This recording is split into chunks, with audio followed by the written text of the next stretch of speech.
Bonsoir et bienvenue à cette nouvelle édition des recensions des films de cinéma, des films Madame, monsieur, bonsoir et bienvenue à cette nouvelle vidéo sur les recensions des films des films. J'espère que vous allez super bien. Je continue comme ça les recensions, ma recension sur le film Shenanigans qui est sorti, c'était en 2019. Il y a quelque temps, j'ai fait la première recension, c'était sur le script en fait. Je parlais du fait de la réadaptation du script et là, je vais parler de la partie acteur.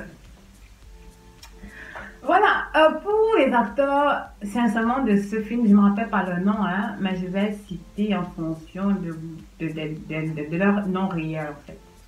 Il y a seulement un acteur là que je m'en rappelle pas, le chef bandit, l'assistant de réalisation que je ne m'en rappelle pas de son nom, mais je vais mettre sa photo là et vous saurez de qui je parle, je mettrai le nom aussi et vous saurez de qui je parle. Voilà, comme j'ai dit, la raison pour laquelle je fais cette recension, c'est que j'espère vraiment que la production en beauté, production pourra regarder ces recensions et ça pourra les aider pour les prochains films qu'ils feront parce que après avoir vu déjà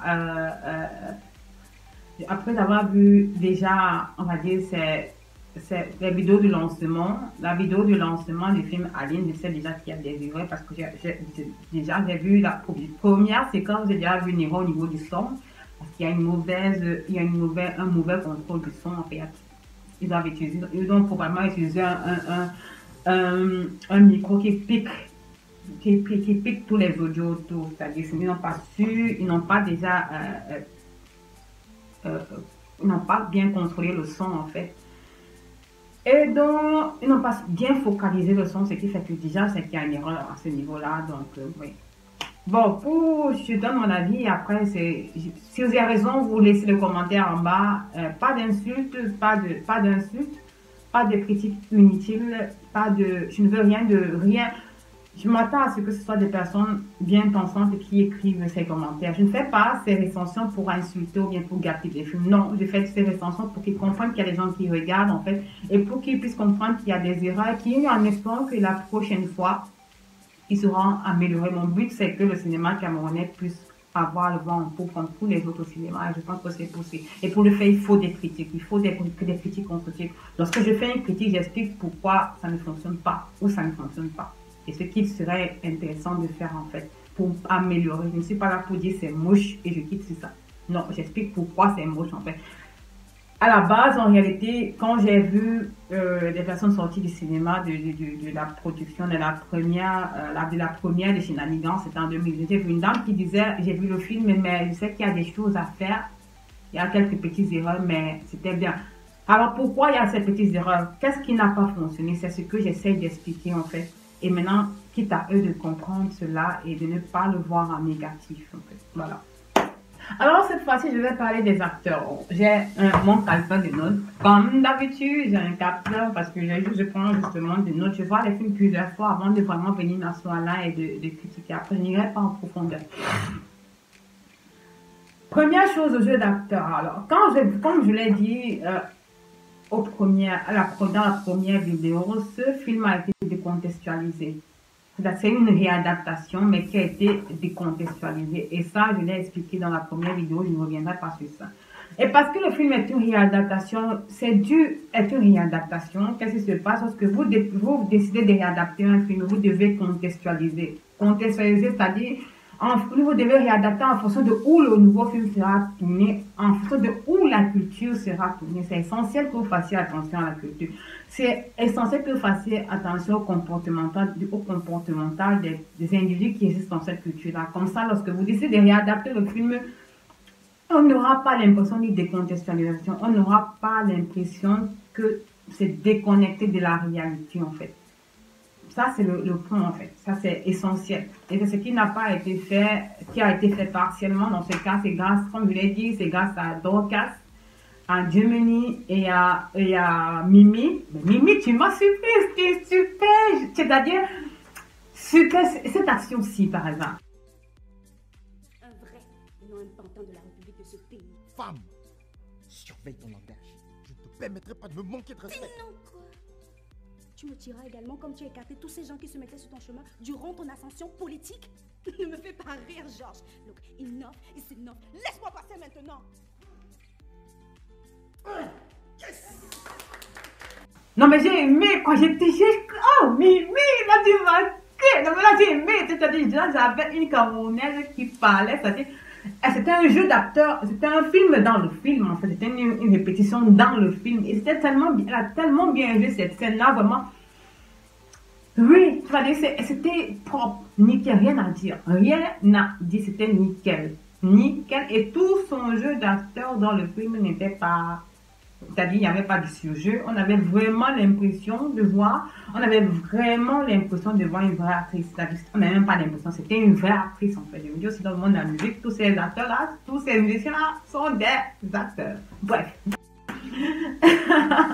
Donc oui, c'était vraiment tellement bien joué et elle n'était pas décontextualisée, c'est-à-dire elle n'était pas décontextualisée. On a retrouvé une Camerounaise. C'est vrai qu'elle jouait le rôle d'une Sud-Africaine qui était particulièrement bien, vous avez particulièrement bien fait avec le détail du chapeau qui représente la culture sud-africaine. Vraiment, ce détail-là était vraiment bien pensé.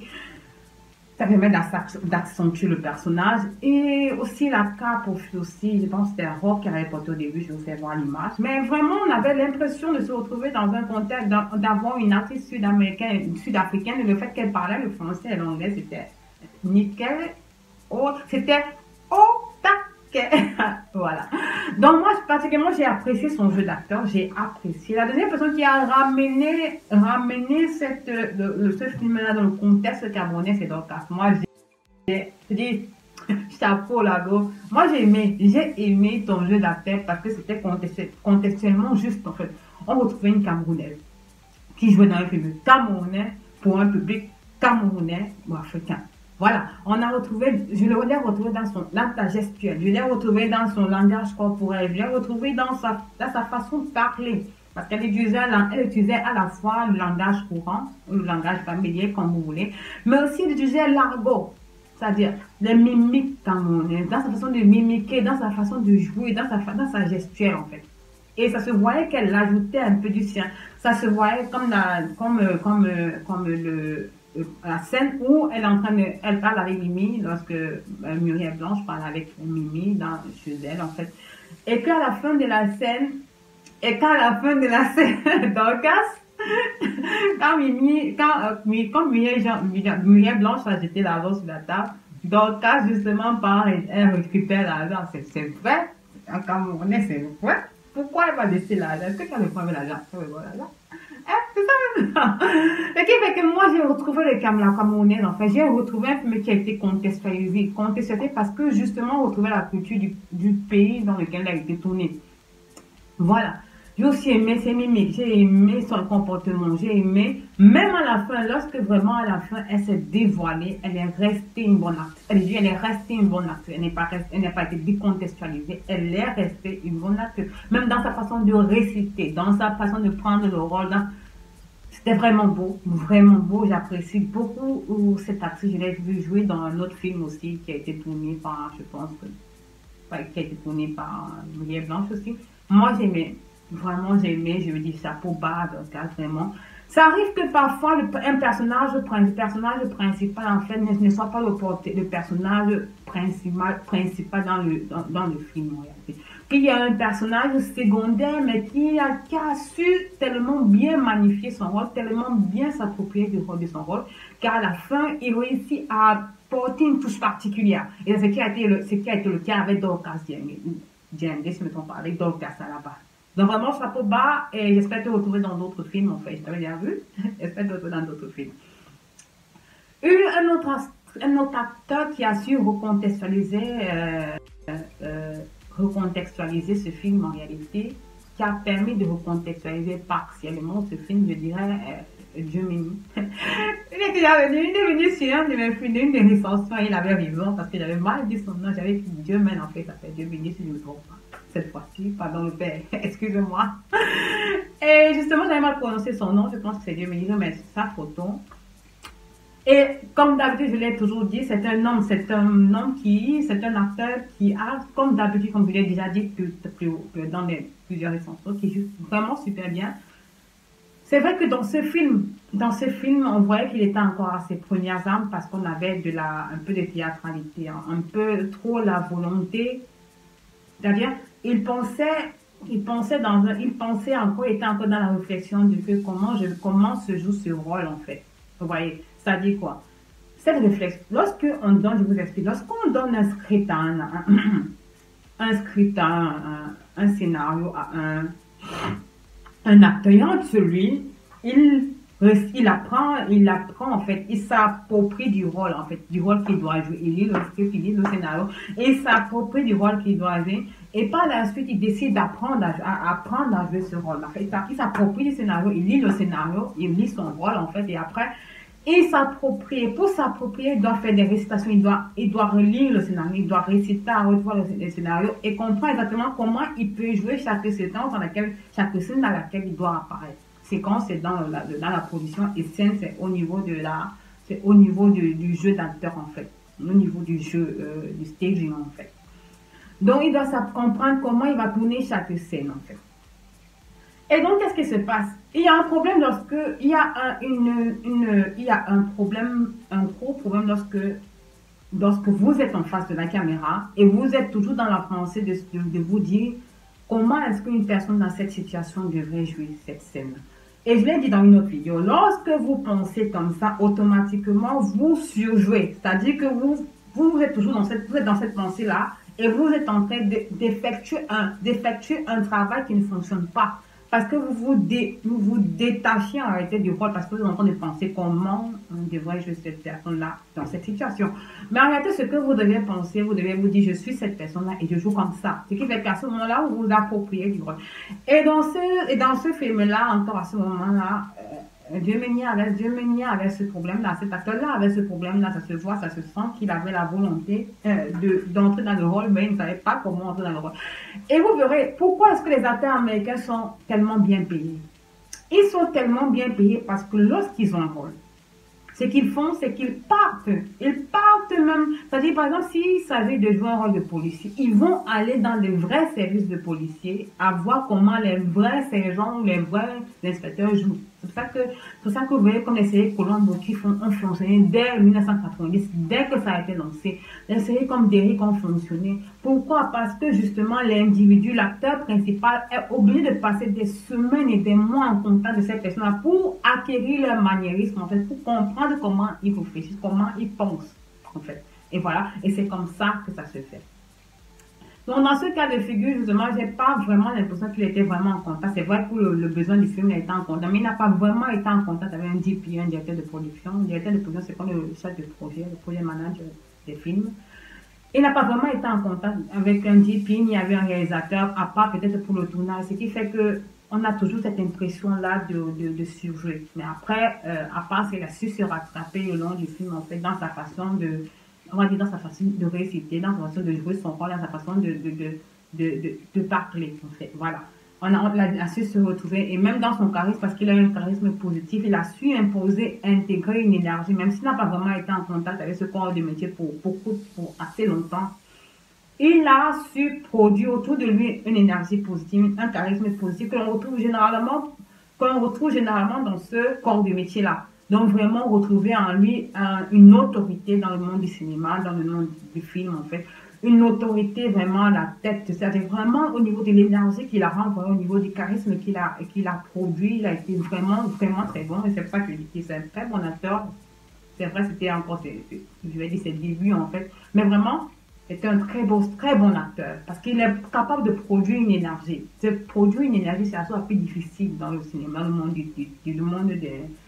de l'acte, en fait. C'est vraiment d'essayer, il a su le produit, même si c'est vrai que ça, après par la suite, dans sa façon de jouer le rôle, de produire le rôle, c'était autre chose, mais il a vraiment produit cette énergie, et c'est ça que je dis, c'est un très bon acteur. Le troisième acteur, sans aucun doute, c'est une actrice que j'aime. J'ai déjà parlé de Muriel Blanc, j'ai déjà dit qu'elle est super. Bon, je vais vous parler de Muriel Blanc, parce que j'estime que c'est une actrice qui est super intéressante dans son jeu d'acteur. Voilà. Les éléments particuliers qu'il y a dans Muriel Blanc, c'est quoi? C'est qu'elle a un très bon, alors, retranscription émotionnelle au niveau du facial. Ça, c'est incroyable. Cette femme a la capacité de vous retransmettre toutes les émotions, pleurs, voix, au travers de ses yeux, au travers de son visage, au travers de son maniérisme, en fait, de son jeu d'acteur, au travers de son corps. Elle peut être tendue du point de vue physique, comme elle peut être détendue, c'est-à-dire réussir à manipuler son corps. C'est magnifique.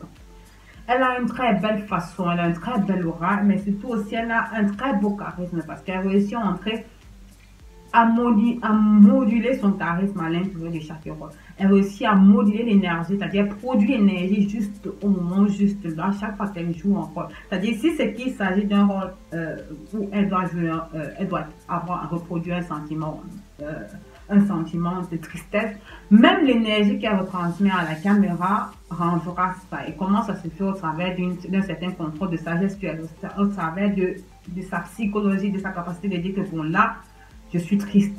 Et parce que tu te dis je suis triste, automatiquement, même l'énergie que tu renvoies est une énergie qui décroît.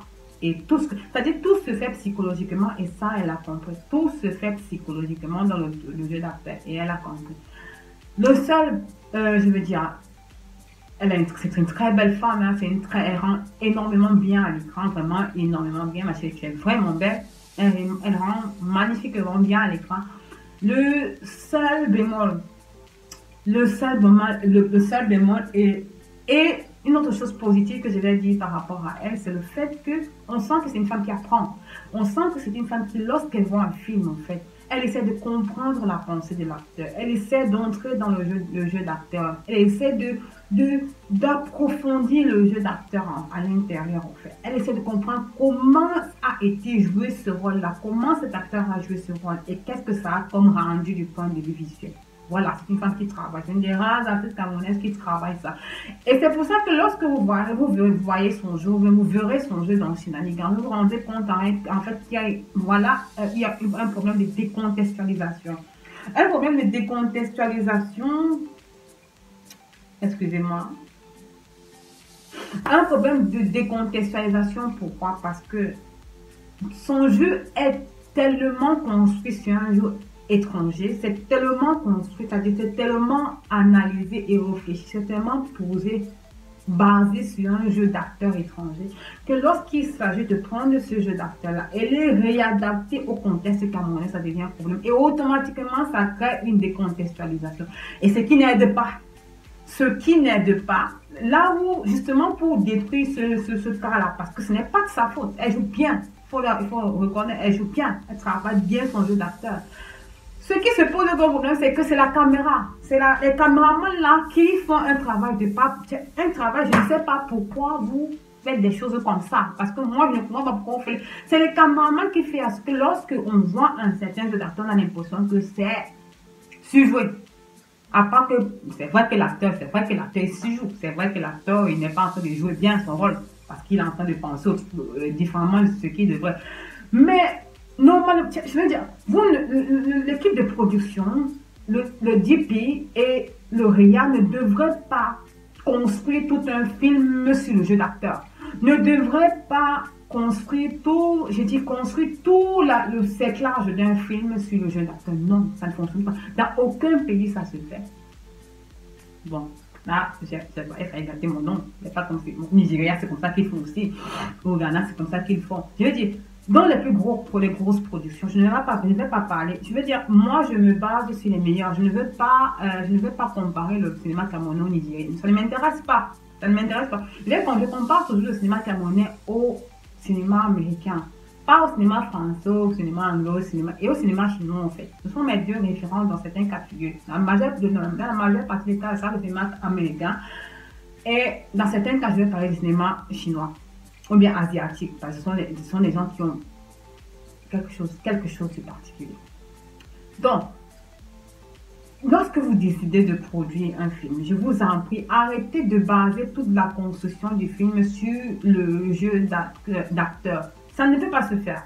Même la sensibilité du film, même l'émotivité à l'intérieur du film doit être appuyée par le staging blocking, c'est-à-dire par le travail de la caméra, c'est-à-dire par la cohésion entre la caméra et le jeu d'acteur. C'est un des défauts majeurs du cinéma camerounais. C'est pour ça qu'on a l'impression de voir les mêmes films, parce qu'ils sont tournés de la même façon. On va parler de ça dans la production.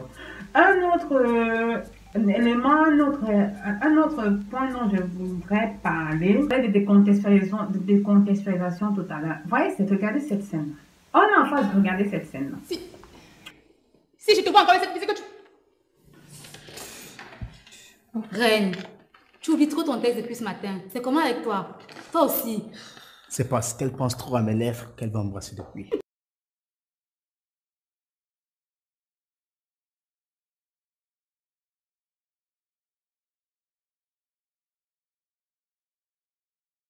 On est en face de regarder cette scène-là. On a en face de nous des acteurs qui ont été placés au hasard. Ça se voit qu'ils ont été placés au hasard parce qu'ils sont... Donc on a l'impression qu'ils sont seulement là pour réciter leur rôle. Et même réciter comment tout est à ce côté théâtral-là. C'est-à-dire tout leur jeu d'acteur est négatif, ça n'apporte absolument rien. C'est-à-dire c'est tellement, excusez-moi le terme, mais c'est tellement basique au niveau du jeu d'acteur. C'est-à-dire tous ces acteurs qu'on retrouve dans cette scène-là sont tellement basiques dans leur jeu d'acteur. Parce qu'on sent qu'ils sont là seulement pour lire leur texte et s'en aller. Même ce couple qui est là au coin de la salle, là, pourquoi ils sont là? C'est-à-dire, les personnages que vous ajoutez, il est mieux de faire un film avec 2 personnes mais qui jouent bien et qui sont là pour apporter quelque chose que de me faire un film avec 45 acteurs qui ne servent à rien, ils sont seulement là. Vous allez me dire que ce sont des personnages secondaires. Vous allez me dire que ce sont des oh, j'ai oublié là, non, en fait, j'ai oublié ces personnes-là. Ce sont des Bref, vous allez me dire que ce sont des personnages secondaires, en fait. Mais en fait, ils n'ajoutent rien. Ils n'ajoutent absolument rien. Même du point de vue visuel, ils n'ajoutent absolument rien. Ils n'ajoutent absolument rien. C'est-à-dire, ils sont là, ils sont placés là. Tu ne sais pas pourquoi ils sont placés. Vous ne leur donnez pas. Je dis, il y a... Quand vous créez des personnages, en fait. Quand vous créez des personnages, vous devez leur donner une mission. Les missions, par exemple, la mission de ces 4 personnes-là, c'est seulement de réciter ce texte-là. Et puis, c'est-à-dire, qu'est-ce qu'ils ajoutent en fait? Peut-être que vous vouliez construire le contexte au travers de leur dialogue, mais je suis désolée, ils n'apportent absolument rien.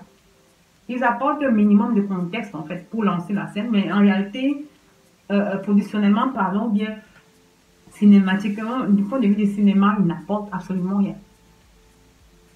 Rien du tout. Moi, rien du tout. C'est juste ils sont seulement là pour planter le décor. Ils sont seulement là pour planter le décor. Vous me direz ça, en fait. Ils sont seulement là pour planter le décor. Mais en réalité, ils n'apportent absolument rien. Vous auriez pu tourner cette scène différemment. Vous auriez pu leur donner des rôles beaucoup plus intéressants au travers de comment vous faites des shoots, de shooting, en fait, au travers des prises de vue, au travers des shots, en fait. Mais vous avez créé une structure tellement statique du temps qu'on les considère comme unique. Ça, c'est une structure que je vois en général avec les Nigériens. C'est-à-dire qu'au cours du film, tu te rends compte que 2 personnes s'arrêtent en plein carrefour et commencent à mal parler de l'acteur, de l'artiste. Pourquoi? Mais lorsque vous décidez de monter, de créer des films, en fait, inspirez-vous vraiment des plus grands. Donnez une raison à ce que vous faites, en fait. Ne vous contentez pas d'ajouter des gens pour ajouter. Comme j'ai dit, il y a des films que l'on tourne, des séries que l'on tourne avec 2 personnes. 2 personnes, avec 3 personnes. Et c'est magnifiquement bien fait. C'est pas la quantité qui compte, mais c'est la qualité de la production qui compte, en fait. Voilà, la dernière chose dont je voulais parler, sincèrement, c'était de cet acteur qui porte du chef bandit dans cette série. Est-ce qu'il a contextualisé, est-ce qu'il a décompté? Moi, j'ai particulièrement aimé son jeu d'acteur parce qu'il est entré dans le personnage de cet homme-là rabougri, qui était passionné, qui était super passionné, super obsédé, en fait, de l'actrice principale, autant pour moi. J'ai aimé son jeu d'acteur, il est vraiment entré dans son rôle.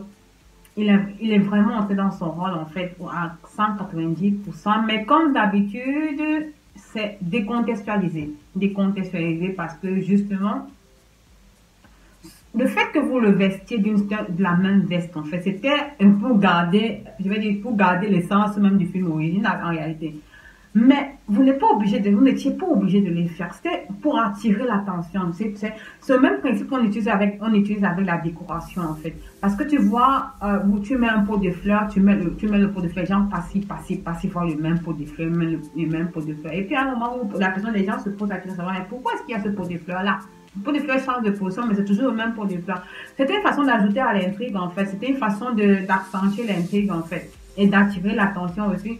Soit, c'était de deux choses l'une, soit d'attirer l'attention sur ce personnage-là parce qu'il était toujours vêtu de la même façon, de deux choses pour le faire passer, pour le rendre discret à la vue des gens en fait.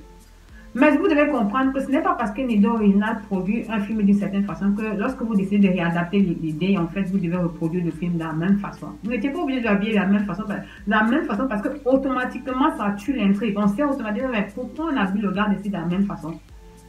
Pour attirer l'attention. Alors, si vous aviez retravaillé l'intrigue de ce film, je pense que ça aura encore plus d'impact, en fait. Voilà. J'ai atteint 25 minutes, je vais couper au maximum. Je vais essayer de couper au maximum parce que ça fait beaucoup. Je pense que c'est terminé au niveau des acteurs, du jeu d'acteurs. J'espère que vous allez aimer. Si vous n'avez pas aimé, dites-moi pourquoi vous n'avez pas aimé. Comme j'ai dit, pas d'insultes, que des critiques positives, que des critiques constructives. Même si la critique est négative, je m'en fous, mais c'est que ce soit constructif. Que si les personnes lisent cette critique-là, ils se rendent compte que oui, peut-être j'ai fait l'erreur quelque part, je suis d'accord. Je ne suis pas, on va dire, je ne sais pas, l'une des plus grosses connaisseuses cinématographiques, non. Ce sont mes critiques. Après, je peux avoir tort. Comme je peux avoir raison, c'est à vous de me le dire. La production peut-être viendra me dire si j'ai tort, si j'ai raison, ou me clarifier sur certaines choses. Mais bon, ça sera un plaisir de les recevoir. Merci d'avoir été des nôtres.